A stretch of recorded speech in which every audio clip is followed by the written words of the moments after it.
Hey guys, welcome back. And as you see, I'm in a different location. I'm actually sitting on the computer chair that I had before that's in my sunroom room. And if you hear a loud noise in the room, and I'm by the dishwasher, kind of, I have this thing that may be kind of jumpy. So it jumps, that's why. But it's a kind of, I guess, what do you call those? You put your food on thing that can move? I don't know what it's called. Anyway, whatever. That's what I got the laptop on. So I can move it anywhere in the house. I'm like, why don't I try and do that? Give you a different view behind me.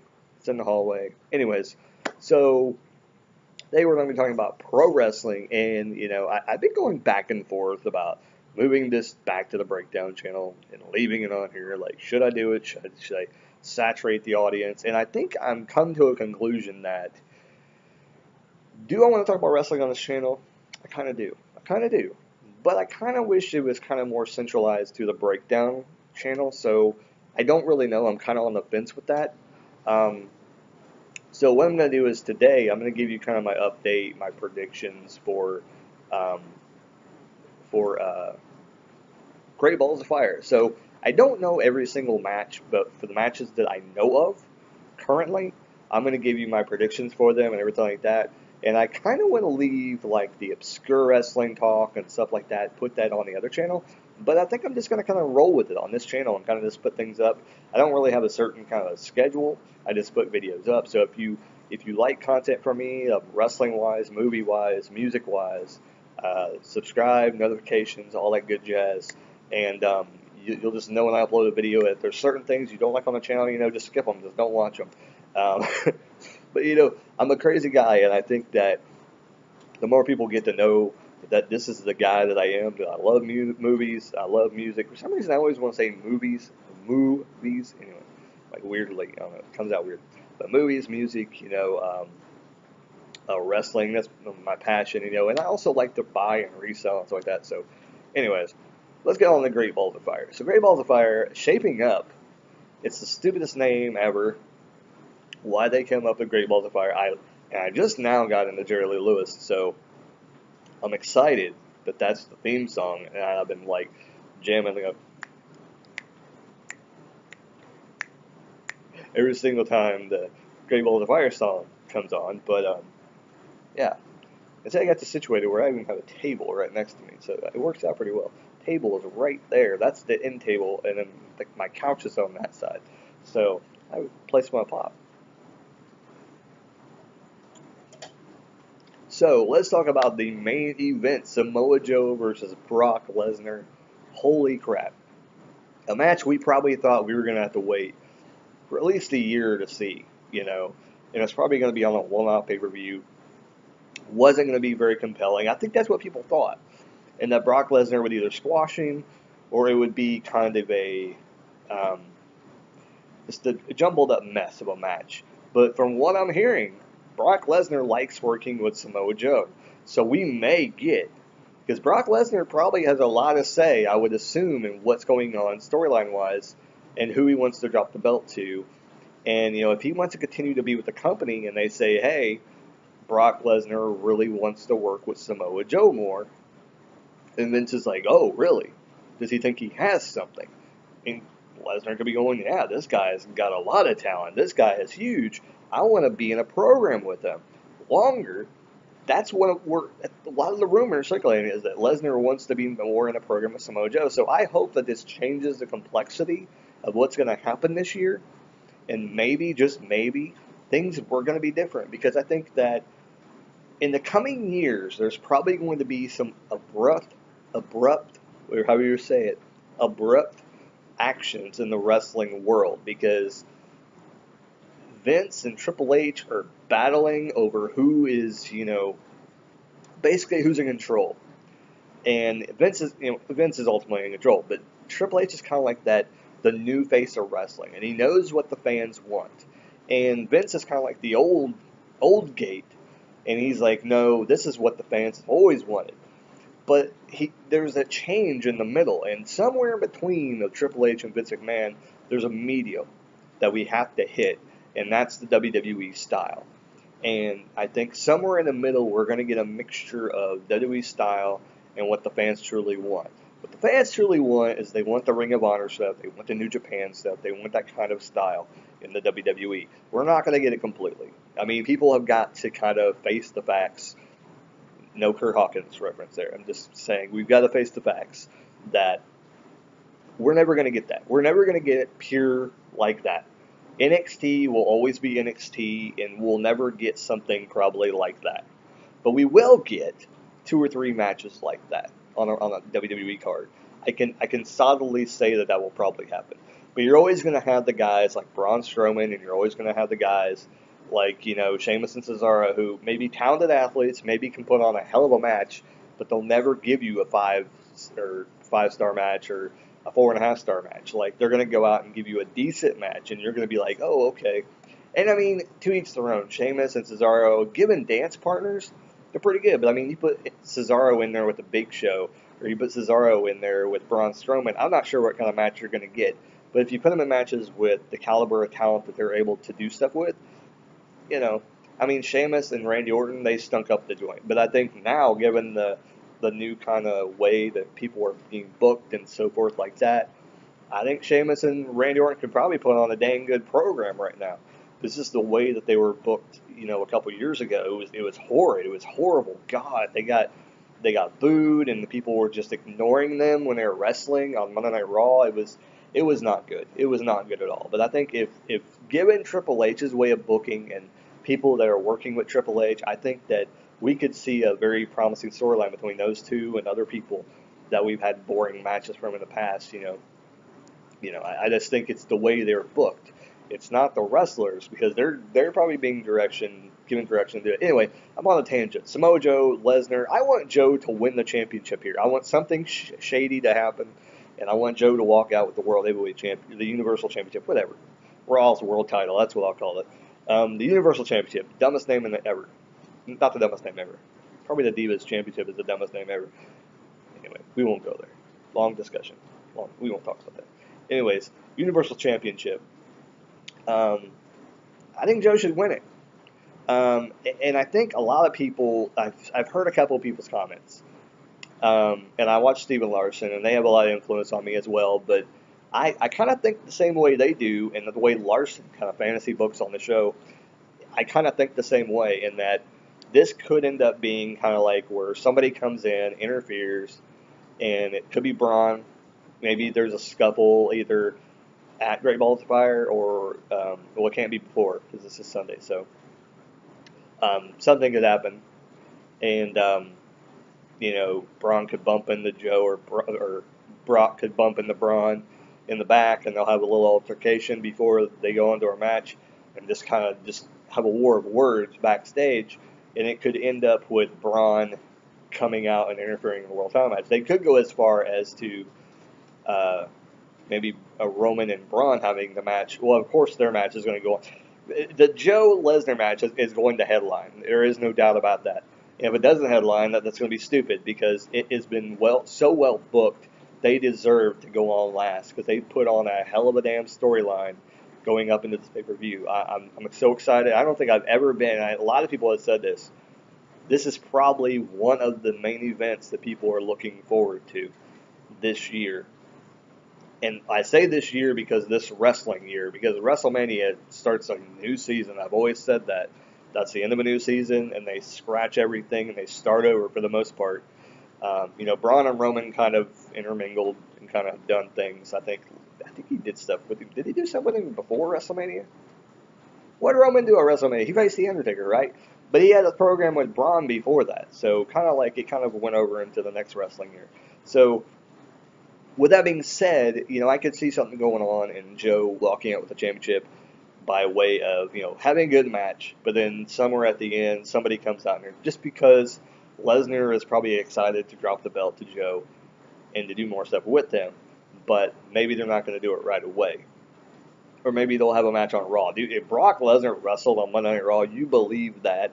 And they haven't done that very much. They haven't had Lesnar wrestle on Raw. So I'm kind of looking forward, and even if they're going to do that this year, because that would be a huge rating spike if they said Lesnar's going to face Joe on Monday Night Raw. Like if they do that before SummerSlam and they say Lesnar faces Joe for a rematch for the Universal Championship, and then Braun interferes, costs Brock the thing to further this feud. I really hope Braun and Lesnar happens at SummerSlam. That would be huge. I'm excited. I really hope that happens. If it doesn't happen, I don't know what they're going to do with Braun, to be quite honest. I think it's the logical step to go forward is to give him a match with Lesnar, have them have 3 matches, and kind of have Braun get injured, have him go away for a while, and maybe come back at the Royal Rumble. I don't even know. Yeah, I mean, well, if he wrestles, I'm trying to think, if he wrestles at SummerSlam, they have their first encounter, which that would make sense, and then a couple pay-per-views, a little pay-per-views after that, and then he gets hurt, and then storyline-wise, and then they bring him back as a surprise entrant in the Royal Rumble, comes out, maybe he wins the Royal Rumble, and instead of we getting Roman and Brock at WrestleMania, I would be hyped for a Lesnar versus Strowman match for the title and have Braun walk out the world champion at WrestleMania. I think some people on paper that would be horrible, but I think what can these guys do? These guys can do a heck of a lot. Put them on like second or third to last and have the world championship, the WWE World Championship from SmackDown go on last and steal the show with, probably AJ versus Nakamura, but who knows what's going to happen between here and then. I don't think there ain't no way Jinder's keeping that championship. But I mean, going and just kind of telling that story, I hope Joe wins it. Prediction, I think Joe is going to win it somehow by hook or by crook. Joe is going to walk out the world championship. They booked him so strongly against Lesnar. They're trying to make him look like a viable threat. If they don't have him win, I mean, Brock said he wants to wrestle him again. So if he doesn't drop at the Great Balls, then they're going to book it to SummerSlam. And something's going to happen. They're going to book Lesnar to destroy Joe. But then after the match, Joe gets his come up, attacks Brock and makes so Brock wants to face him again at SummerSlam. That's the only way I can think of it. Because I think SummerSlam, Battleground, I think is next. And then I think SummerSlam's after that. I could be wrong. But I don't know. It's hard to, nobody's really talked about it too much, like that far out. So, the people that watch. Anyways, yeah. Tag Team Championship. What is it? An Iron Man match? 30-minute Iron Man? I don't know how I feel about this. I don't know how I feel about this. Because we had to watch this match, these men wrestle for 30 minutes, which I'm not that excited about. Hardys and Sheamus and Cesaro? Really? Really? Anyways, yeah, I'm not too thrilled about that. I think that Cesaro and Sheamus are going to hold on to the belts. Something's going to happen. They're gonna slide by and barely win by probably a roll up at the end or something, and I think they'll probably hold on to the belts. I don't see the Hardys getting the belts back anytime soon. If they do, then it'll be right before the revival comes back, I'm assuming. I don't know what they're gonna do with the Hardys. In my opinion, I think they would be better if they split them up. But the tag team division and the singles division is so hot right now that it could go either way. They could use them as both, but knowing Vince McMahon, I can think that he would see more money in Jeff Hardy and Matt Hardy split up because they're so talented and they're generations, decades of wrestling knowledge that could spread to other wrestlers and to help out, make the wrestling more entertaining. Put him in feuds with Apollo Crews and make him better.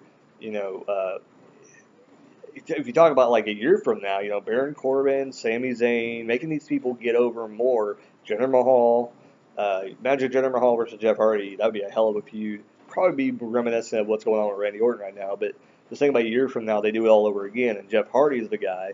Matt Hardy is on Raw because he didn't get drafted to SmackDown.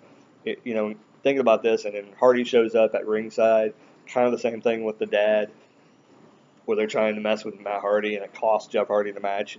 They could do a heck of a lot of things, to go forward. I don't know what's going to happen, but yeah, I think Sheamus Cesaro retains the championship. I don't see that they're dropping it anytime soon. The women's championship, Alexa Bliss. I don't know who that is. Well, Alexa Bliss is going to take on Sasha Banks. I don't see her dropping the belt right yet. I don't think any title is going to change hands except for the Universal Championship, in my opinion. Yeah, we'll get to that in a minute. There is another championship that might change hands. But Alexa Bliss taking on Sasha Banks. I don't think it's time for Sasha Banks to win it.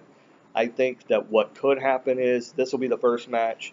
SummerSlam will be the second match. They'll build to that. I wouldn't be surprised if it's Sasha Bailey, Alexa Bliss for a triple threat match for the women's championship, but I can see Nia Jax being interjected into that triple threat match because lately she's been like, hey, I'm your buddy, but hey, I want a shot. And she keeps giving her all these shots. Unless they get that out of the way on Raw and they do something like that, and then Nia's like, okay, fine, I'll be your valet or whatever, bodyguard. They should do that anyway, because Nia's okay, but they just need to have her align with Alexa Bliss and be her bodyguard and kind of be, like Shawn Michaels had Diesel, have Alexa Bliss have Nia, and then eventually they'll book her into being a babyface role, and people will like Nia Jax, and then eventually turn her back heel. They should do something like that, but whatever. I don't know. We're stupid. We're just wrestling fans. What do we know? Anyway, we've only watched the product for 30 years almost. Anyways, but yeah, women's championship, I don't see her dropping the belt yet. Probably at SummerSlam if they face again. Sasha may get the belt there. I also think they're kind of scared to give the belt to Sasha because she's got injured, what is it, twice now? And they had to give the belt to somebody just probably because she got hurt. I mean, I'm pretty sure that's why that she had lost the belt the first time. And then second time was just storyline, whatever, but I think they're still kind of gun shy about giving her the belt and planning a long run because I'm thinking the first time there was supposed to be a longer run than that, and she just got hurt, so they take the belt off her. Anyway, it didn't hurt the women's title. I mean, the women's title in Raw is pretty good, minus a few bumps in the road with Alexa and Bayley kind of crapping out, but anyway. We're going to Akira Tozawa taking on Neville. I'm kind of skipping around because I'm trying to figure out what other matches are on the card in my head. Anyway, Akira Tozawa takes on Neville for the Cruiserweight Championship. This is where it could be up in the air. Everybody is trying to predict when Neville is going to drop the Cruiserweight Championship, and I really don't know because he's doing such a great job. Here is my thing about Neville. He could leave the Cruiserweight division at any time, and some people may think, no, he's booked into a hole. He's not ever going to come out of there. No, this the same with Neville. Neville is doing such good work that at any point in time they can transition him over to the Intercontinental Championship, but I think they have to wait long enough till he turns babyface. And when he does that, then he needs to go in the crowd and say, he says his goodbyes to 205 Live, and then goes to Raw, then he challenges Miz sometime. But I think Miz needs to do something like an open challenge or something like that, and that's when Neville does it. Because I think when that happens, heel or no heel, they could just wait till that happens, and then they do something like that kind of, and then turning babyface then. And he really wouldn't have to be babyface, to be quite honest. He could just be an intense competitor and go out there and kind of does what he does now, but maybe not to do a lot of the heelish stuff that he does, but still kind of stay to that badass character that he has, because he was kind of watered down in NXT. That's why I didn't get Neville when he was on NXT, because I saw him, I'm like, okay, he's a great wrestler, but that's it. I keep thinking about him, this guy, Benoit, and I know people don't want to talk about him, but this guy is the epitome of Chris Benoit's whole entire thing, what he did when he was in wrestling. But I think Neville can talk a hell of a lot better than Benoit could ever. But he reminds me of his in-ring work is so much like Benoit's. Like Benoit was, it wasn't. I don't know if he was stiff really, but everything looked stiff that he did. But I don't think he was. And it's the same thing with Neville. He looks stiff when he works, and I think he is a little bit. But he just looks beautiful. Everything he does looks great in the ring. So I can see him transitioning and coming out and challenging Miz, and the whole crowd popping huge because they know that Miz is going to get his ass kicked, and that would be amazing. And people are going to pop for Neville, turning babyface. He's going to be huge, and he could be probably the next Bret Hart, which is not hard. Oh, sorry, I'm going to make enemies in the comment section. Oh well. Anyways. I don't get the Bret Hart thing. Anyway, okay, I don't think a lot of people do. It just happened in that era, and we didn't have the internet at that time. So we don't know why people liked him. He's okay. I don't know. Seth Rollins and Bray Wyatt. This has got to be a match that has two so-over people. And you look at it, and you're like, this is awesome. But then the promos and everything into the match is just blah. It's kind of like, I don't know, I'm trying to think of something that was like this. that the promos just seem kind of off. I think it kind of reminds me of when Randy Orton and Daniel Bryan, I think didn't they feud like right after he won the title, and Randy Orton won the title shot, and they're just like handing title shots out to Randy Orton because he's party authority or whatever. But it seemed like that aspect, the promo work was kind of blah at the time, and it was okay. And of course, Daniel Bryan's not the greatest promo guy in the world, but he's a great wrestler, and he's got a lot of charisma. But promo work between the two guys were just horrid. And sometimes it happens where you got two red hot characters that people want to see perform, but the promo work is just complete and utter garbage. It happens sometimes. It just happens. This is one of those moments where both of them have said some interesting comments on promo work and said a lot of great like punch or catchphrases, or not catchphrases, but like sentences. Some are cool, and that's about it. And they're like, ooh, mic drop, those kind of things. But that's it. No promos have been that elegant and got you hyped for the match. It's just like, oh, they're going to fight. Okay, awesome. It could have been on Raw, like last week, or this past week, and everybody would have been fine. I don't know. I don't know who's going to win the match. I would say Seth Rollins, but Bray needs wins to be a legitimate superstar. I think Seth is probably going to win. I'm going to say Seth is winning, because whenever you think Bray is going to win, he loses. And whenever you think he's going to lose, he wins. So I'm going to say Seth wins and hope I'm wrong, and hope that Bray walks away the winner. Yes. I think on the pre-show it's going to be Apollo Crews and... who's going to be on the pre-show? They said... no, I think the Cruiserweight's on the pre-show, I think. Why do I think it's something else that's supposed to be on the pre-show? It may be R-Truth and Goldust on the pre-show. If they wrestle, I think Goldust is going to win. Whenever they wrestle, I think Goldust is going to win. I don't know, like... I love Goldust to death, and R-Truth ain't bad. He can do good work. I've seen some stuff with him in TNA when they booked him as he was the world champion in TNA like 2 or 3 times. He wasn't that bad. They just companies booking wrestlers different ways, and I don't know. I don't know what to say about that. It's interesting how people book different wrestlers different ways in different companies, and that the other company doesn't see what the other company's seen, and they book them in completely different ways. Lower card to higher card, and the other one doesn't make no sense. And they do the opposite way. Like TNA hardly ever booked Joe in the main event scene. WWE is booking him heavy, heavy, heavy. Nobody would have guessed that. Nobody would have guessed that. TNA had him like briefly in the main event scene. Like, here he goes. Take him out. Put him in a tag team. Leave him there for a while. X Division. Wait, hold on. He's a main event guy. Okay. Take him out. Put him back in the X Division. It's like, oh my God, pick a fucking division, will you? Anyway. Sorry, dropping the F-bomb. Annoying. When I get home about wrestling, I get annoyed by certain things. Yeah, am I missing a match? Where am I missing a match here? Braun and Strowman, ambulance match. Oh my God. Hard to pick who's going to win, really. I mean, if it's the blow off, I could see Roman winning. Just to shut it up and say, because Roman is the babyface, Strowman is the heel. No matter how else you book it, doesn't matter. Roman is the guy that's going to go over. So Roman wins, feud ends. I mean, I'd love to see more, but I mean, it's like, what are you going to do with the guys? I mean, they've already had a last man standing match. They've already had a no DQ match. They've had, what else kind of match they had? They haven't had Hell in a Cell. I think Hell in a Cell is,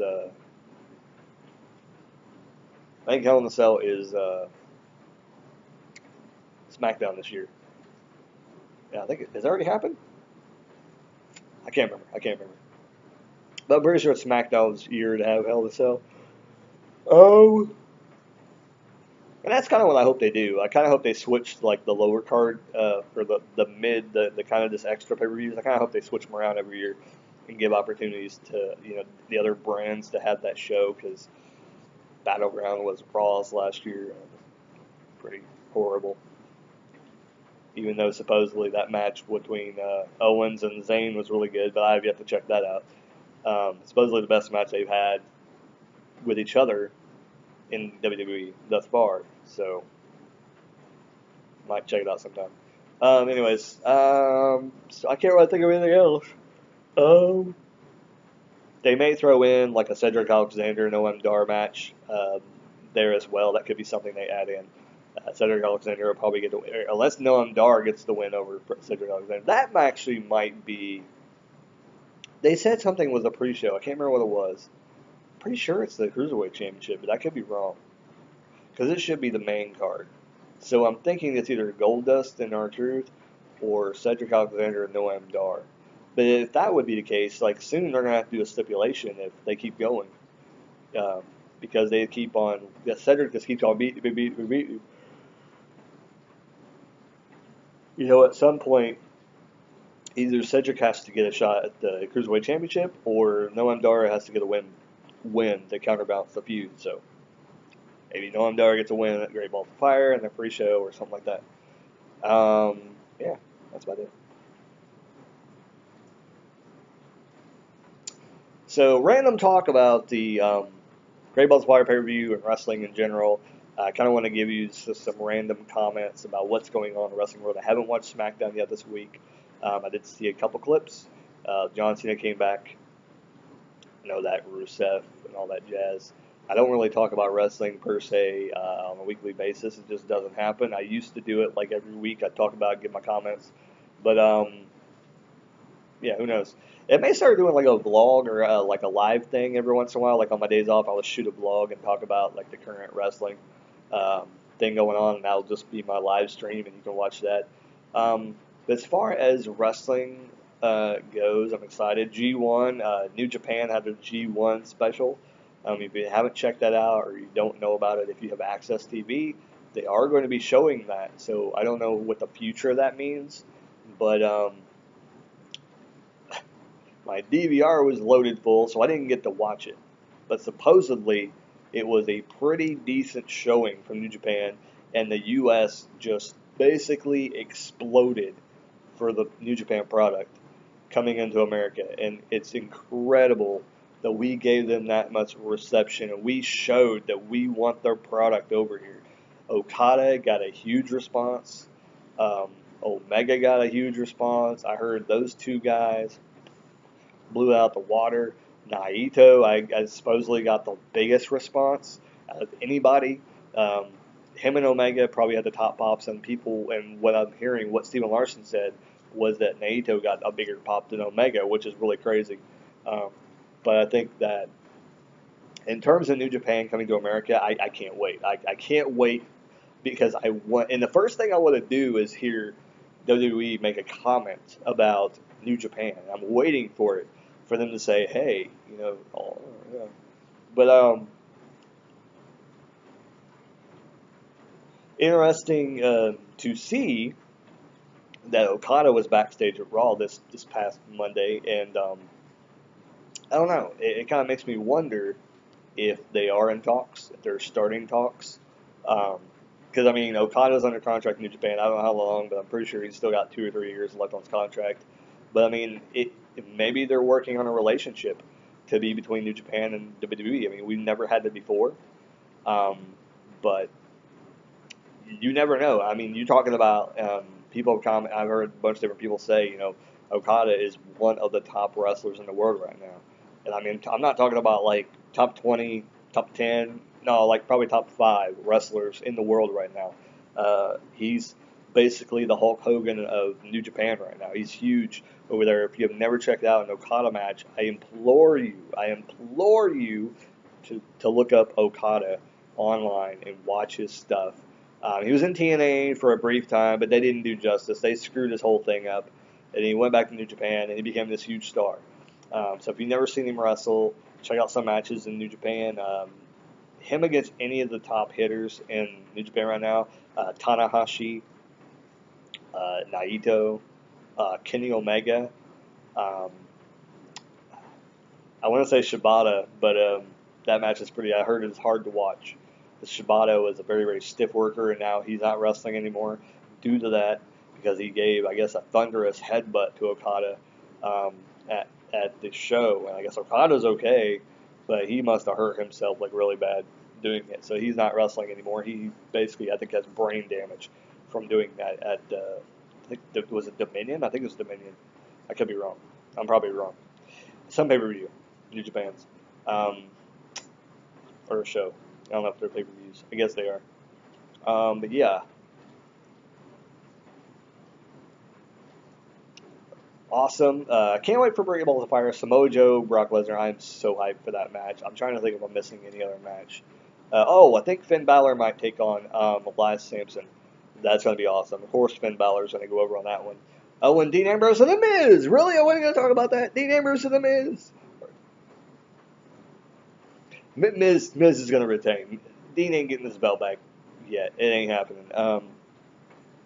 They need to do this. Hopefully it's the blow off, but I can see this going on until SummerSlam, or they'll probably have one last match, and they'll have one really good match before SummerSlam. It'll probably be a couple weeks, or it'll probably be like a week.